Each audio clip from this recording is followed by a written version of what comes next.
Assalamualaikum warahmatullahi wabarakatuh.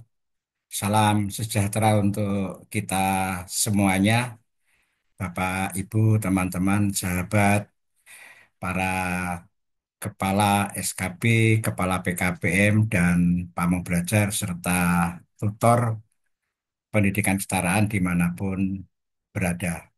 Tidak terasa, sekarang sudah hampir memasuki akhir tahun pelajaran. Nah, ketika memasuki akhir tahun pelajaran ini, tentunya pada kelas akhir, pada kelas 6, kemudian kelas 6 paket A, maksud saya kelas 9 paket B, dan kelas 12 paket C, saatnya akan diluluskan. Bagaimana mekanisme atau penentuan kelulusan pada tahun ini, pada tahun 2025, dan saya akan menjelaskan secara lengkap dan mohon disclaimer ya. Mohon Bapak Ibu menyimak sampai tuntas agar tidak terjadi kesalahpahaman. Karena ada beberapa peraturan yang akan saya jelaskan dan beberapa kalau tidak disimak secara tuntas mungkin kalau hanya menyimak sepenggal-sepenggal nanti akan terjadi miskonsepsi. Nah, seperti biasanya kita lihat yang lewat ini. Jangan lupa, singgah juga di kanal saya yang lain, yaitu Beradab di Jalan. Kanal yang ingin mengajak agar lebih beradab di jalan raya. Ada informasi penting terkait berlalu lintas, dan membangun peradaban di jalan raya, serta pengetahuan lainnya seputar jalan raya. Kanal ini juga mengajak kalian semua menikmati keindahan pelosok Nusantara. Menyajikan pengalaman perjalanan yang mengesankan, dibalut dengan liputan sejarah, dan informasi yang enteng dan berisi. Salam satu aspal. Bersatu, keselamatan nomor satu. Sekalian kita mulai ya. Kita akan membahas bagaimana penentuan kelulusan pada tahun 2025 atau pada akhir tahun pelajaran 2024-2025. Baik yang berlaku untuk teman-teman yang masih melaksanakan kurikulum 2013 maupun yang sudah melaksanakan kurikulum Merdeka ya, sama aturannya. Nah, mari kita simak bersama-sama dan saya mohon izin untuk berbagi layar ya.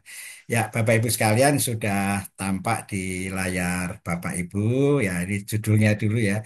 Judulnya dulu ya, dan mari kita simak bagaimana penentuan kelulusan tahun ini Bapak Ibu sekalian masih menggunakan Peraturan Menteri Pendidikan, Kebudayaan, Riset dan Teknologi Nomor 21 Tahun 2022.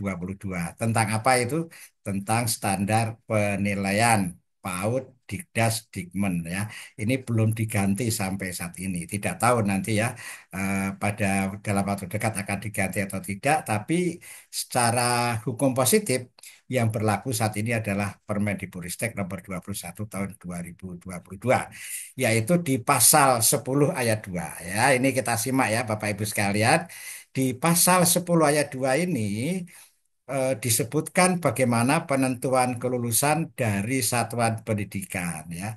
Nah, sebagaimana dimaksud dalam pasal 9 ayat 7 di sana disebutkan mengenai kelulusan, mengenai kenaikan kelas gitu ya. Nah, pada huruf B itu mengenai kelulusan dilakukan ya. Jadi yang disebut kelulusan itu dilakukan dengan mempertimbangkan laporan kemajuan belajar yang mencerminkan pencapaian peserta didik pada semua mata pelajaran. Jadi pada semua mata pelajaran tentunya dicek di dalam struktur kurikulum itu ada nilai rapornya tidak, ya, dan nilai rapornya tidak di semua mata pelajaran dan ekstrakurikuler serta prestasi belajar serta prestasi lain pada ini yang pertama atau huruf A itu kelas untuk kelulusan SD dan sederajat termasuk paket A itu mempertimbangkan rapot kelas 5 dan kelas 6. Tapi ini bukan berarti ikut paket A itu boleh kelas 5 lah. Ini jangan salah salah konsep seperti itu.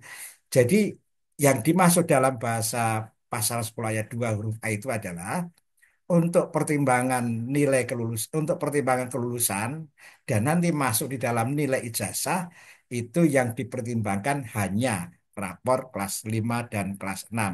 Tapi proses pembelajaran mulai dari kelas 1, 2, 3, 4, kemudian 5 dan 6. Nah, gitu ya Bapak Ibu sekalian. Nah, kemudian untuk tingkat SMP sederajat termasuk paket B, kemudian tingkat sekolah menengah atas sederajat termasuk paket C, yang dipertimbangkan adalah rapor semua tingkatan, semua kelas. Kalau paket B berarti rapor kelas 7, kemudian kelas 8, kemudian kelas 9. Tentunya rapor semester ganjil dan genap gitu ya. Begitu pula untuk paket C, rapor kelas 10 semester 1, semester 1 2 atau ganjil dan genap. Eh, dari pasal 10 ayat 2 itu implikasinya apa? Implikasinya adalah peserta didik harus ya memiliki rapor hasil belajar pada semua mata pelajaran dan nilai itu diinput di Dapodik. Jadi jangan peserta didik itu dibuatkan rapor menjelang kelulusan ya. Diinput di Dapodik tidak bisa di akhir menjelang kelulusan karena Dapodik itu setelah lewat semester tidak bisa lagi diinput. Sudah out of date ya. Jadi harus diinput pada saat semester berjalan atau pada saat awal semester pada semester berikutnya. Nah, ini Bapak Ibu sekalian, jadi prinsipnya lulus itu memiliki rapor. Rapor itu bukti dari bahwa dia itu menyelesaikan jenjang. Nah, siapa yang belum memiliki rapor, nah silakan nanti Bapak Ibu silakan ini di tautan di bawah nanti akan di deskripsi ya. Di deskripsi akan saya sertakan tautan format rapor untuk pendidikan kesetaraan mulai paket A, paket B, paket C, dan juga saya sajikan aplikasi rapor dari teman-teman asosiasi APIK ya dari APIK yang mereka membuat aplikasi rapor nanti ada saya sertakan di deskripsi. Nah, kemudian nilai rapor hasil belajar itu berasal dari gabungan nilai asesmen sumatif atau rata-rata nilai asesmen sumatif. Ya. Nilai asesmen sumatif itu berasal dari nilai setiap selesai satu topik. Satu topik itu bisa beberapa TP atau mungkin satu TP. Jadi cukup satu topik assessment, satu topik assessment gitu ya.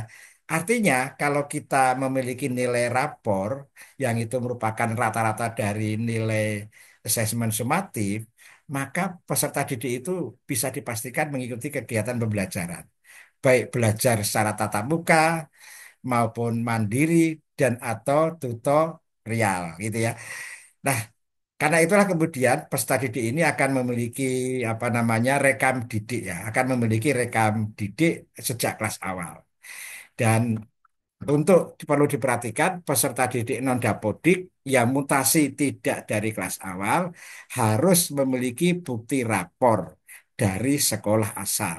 Nah, yang harus diperhatikan adalah peserta didik sebelum lulus harus memiliki NISN sebelum ijazah diterbitkan. Ini ini baku ini wajib ini ya. Jangan sampai NISN belum terbit sebelum ijazah diterbitkan. Cek kembali bagaimana ijazah terakhir itu valid atau tidak. Yang digunakan untuk masuk ke program paket B atau yang digunakan untuk masuk ke program paket C. Ini dicek kembali Bapak Ibu sekalian.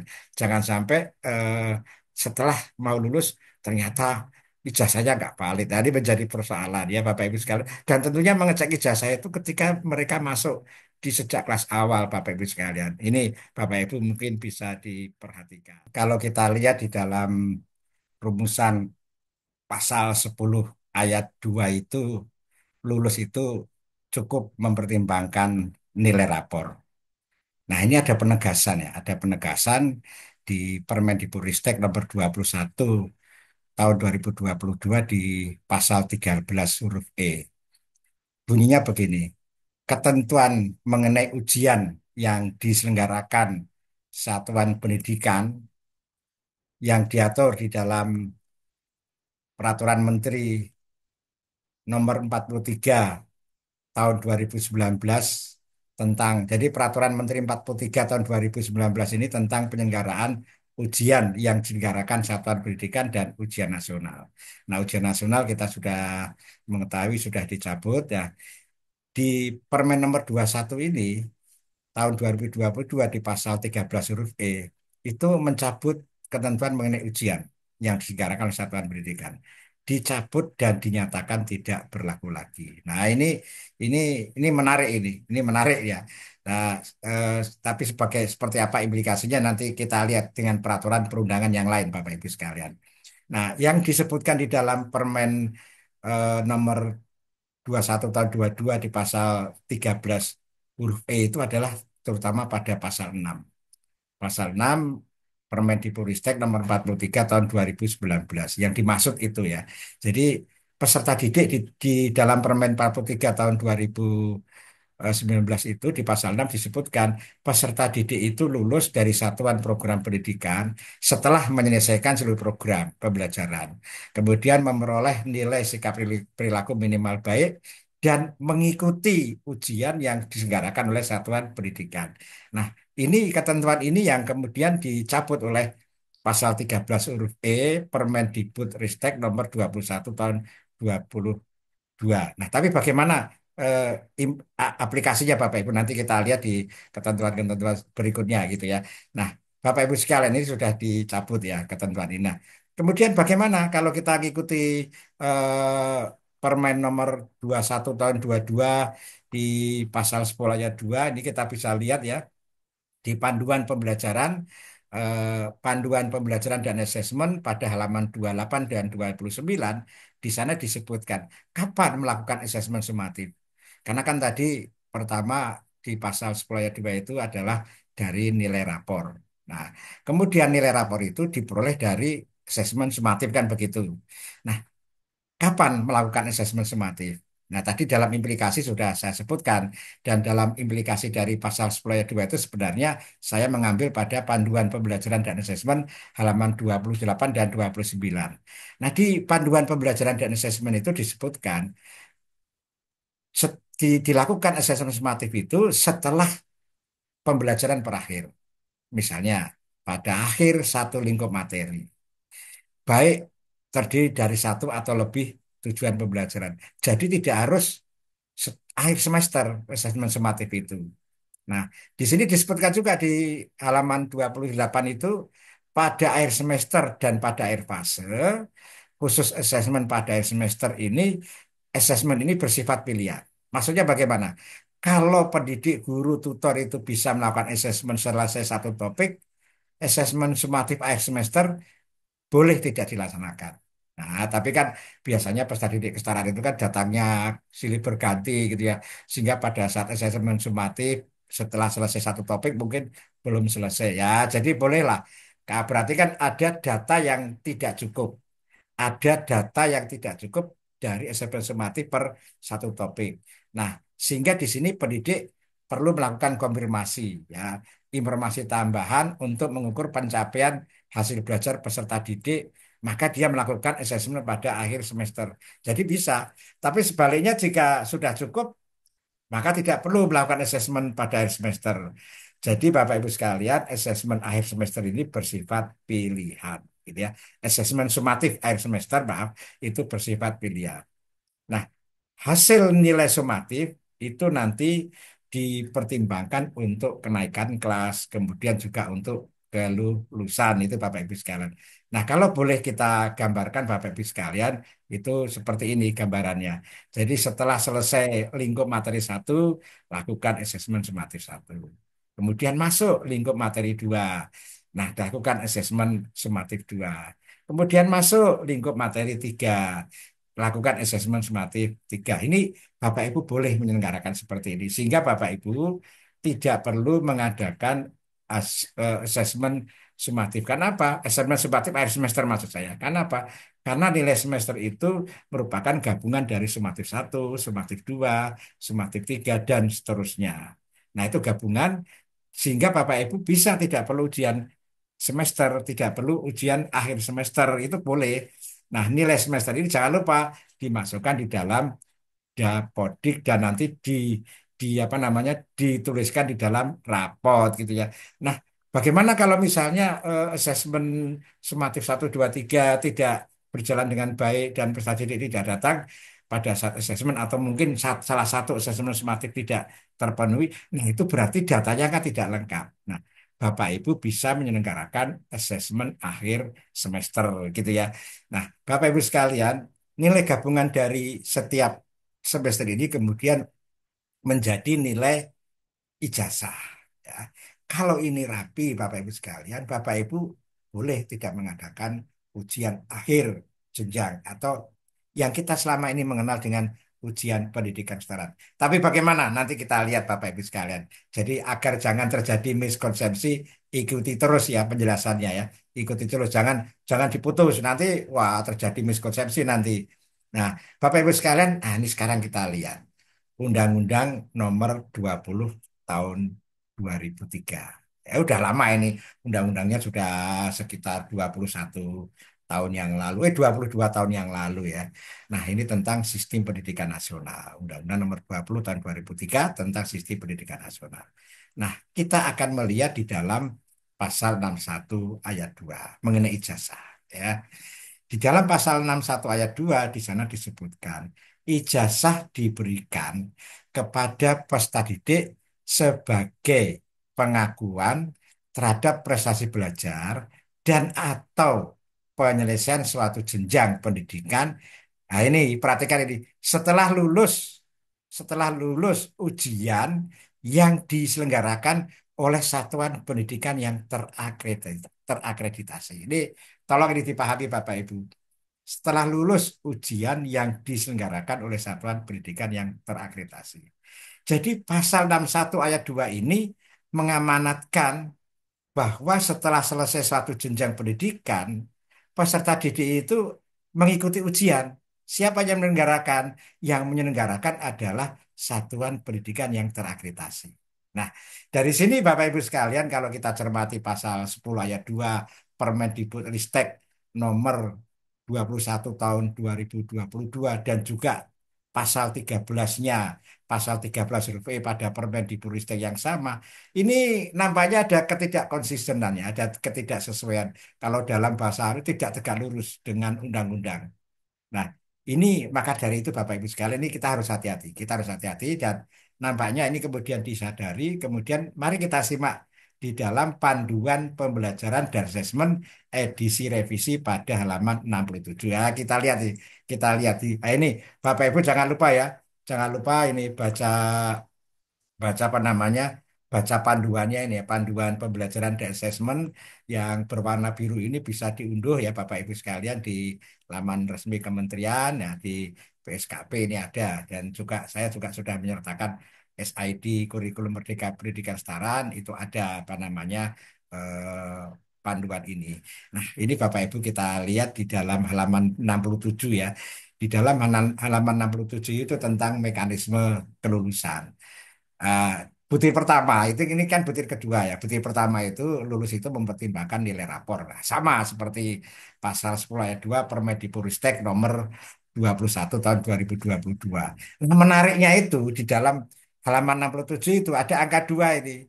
Angka 2. Apa itu angka 2? Yaitu ada ujian yang diselenggarakan oleh satuan pendidikan. Nah, di sini ini bahasanya ini. Ujian yang diselenggarakan oleh satuan pendidikan merupakan penilaian hasil belajar yang bertujuan untuk menilai pencapaian hasil belajar peserta didik untuk semua mata pelajaran. Ujian dapat diselenggarakan pada semester ganjil atau dapat diselenggarakan pada semester genap. Loh ini dan atau ini menarik ini. Dan atau pada semester genap. Jadi boleh ada yang semester ganjil, boleh ada yang semester genap. Dengan mempertimbangkan ketuntasan capaian pembelajaran pada setiap mata pelajaran. Artinya kalau mata pelajaran ini sudah tuntas pada semester ganjil, boleh dilaksanakan pada semester ganjil. Tapi ada mata pelajaran yang mungkin bisa dilaksanakan pada semester genap. Karena di alinea berikutnya disebutkan begini Bapak Ibu sekalian, pelaksanaan ujian tidak harus dilaksanakan secara bersamaan untuk semua mata pelajaran. Maksudnya begini, tidak harus terjadwal pada minggu ini, tanggal ini adalah ujian satuan pendidikan atau ujian pendidikan kesetaraan. Nah, ini boleh tidak bersama. Tapi bersamaan boleh tidak? Boleh. Di sini kan bukan melarang bersamaan. Jadi bahasanya jangan ditafsirkan lain. Bukan melarang tapi tidak harus bersamaan. Artinya bersamaan ya boleh, tidak bersamaan ya boleh. Sehingga jika ada mata pelajaran yang sudah mencapai ketuntasan capaian pembelajaran, maka satuan pendidikan dapat menyelenggarakan ujian. Maksudnya ujian untuk mata pelajaran itu, Bapak Ibu sekalian. Nah, kita lihat di bagian berikutnya, tapi masih di halaman 67. Karena ini kan saya besarkan ya. Saya tidak menyalin, tapi saya screenshot ya. Nah, peserta didik mengikuti ujian yang diselenggarakan oleh satuan pendidikan itu telah berada di tahun terakhir. Ya. Jadi tidak bisa ujiannya itu di kelas 8, di kelas 11, tapi di tahun terakhir. Jadi di kelas 6, di kelas 9, di kelas 12. Di tahun terakhir masing-masing jenjang atau program paket. Dan ini kata kuncinya. Dan memiliki laporan lengkap penilaian hasil belajar seluruh program pembelajaran yang ditempuh pada jenjang pendidikan tersebut. Nah, kemudian ini menariknya Bapak Ibu. Ujian yang diselenggarakan oleh satuan pendidikan dapat berupa portofolio, tidak harus tes, bisa penugasan, bisa tes tertulis dan atau bentuk lain yang ditetapkan oleh satuan pendidikan sesuai dengan kompetensi yang diukur berdasarkan standar nasional pendidikan. Nah, satuan pendidikan disarankan memadukan beragam bentuk ujian yang dapat menilai capaian belajar setiap peserta didik secara utuh. Jadi boleh gabungan, ada portofolio, ada penugasan, kemudian ada tes gabungan. Begitu Bapak Ibu sekalian. Nah, dari penjelasan ini seperti apa Bapak Ibu sekalian kesimpulannya? Jadi yang paling aman memang Bapak Ibu tetap menyelenggarakan ujian pendidikan kesetaraan ya. Karena itu sesuai dengan pasal 61 ayat 2 ya, pasal 61 ayat 2 bahwa harus lulus dari ujian yang diselenggarakan oleh satuan pendidikan terakreditasi. Nah, kemudian pelaksanaannya kalau sesuai undang-undang ya ini undang-undang ya. Sesuai undang-undang yang melakukan ujian itu adalah satuan pendidikan yang terakreditasi agar sesuai dengan ketentuan peraturan menteri mengenai ijazah ya. Nah, yaitu Permendikbudristek nomor 58 tahun 2024 bahwa yang menerbitkan ijazah itu adalah satuan pendidikan yang terakreditasi. Nah, saya kira itu Bapak Ibu sekalian mudah-mudahan dapat memberikan apa namanya pencerahan ya akan memberikan pencerahan. Mungkin Bapak Ibu ada yang bingung ya, ada yang bingung. "Ah, ini saya harus ujian pendidikan kesetaraan atau tidak?" Kalau Bapak Ibu itu sudah memiliki data lengkap ya itu mungkin bisa sesuai dengan pasal 10 ayat 2. Tapi satuan pendidikan kalau belum mantap dan ingin memenuhi amanat undang-undang nomor 20 tahun 2003 pasal 61 ayat 2 ya itu dilakukan kemudian Bapak Ibu mengadakan eh, pendidikan kesetaraan atau ujian akhir jenjang. Demikian Bapak Ibu sekalian mudah-mudahan menjadi pemahaman kita semua. Terima kasih sudah menyimak sampai akhir dan kalau ada kekurangan saya mohon maaf dan silakan Bapak Ibu bisa meninggalkan komentar ya untuk menambah wawasan kita semua berdiskusi di kolom komentar. Terima kasih. Assalamualaikum warahmatullahi wabarakatuh. Salam sejahtera untuk kita semua.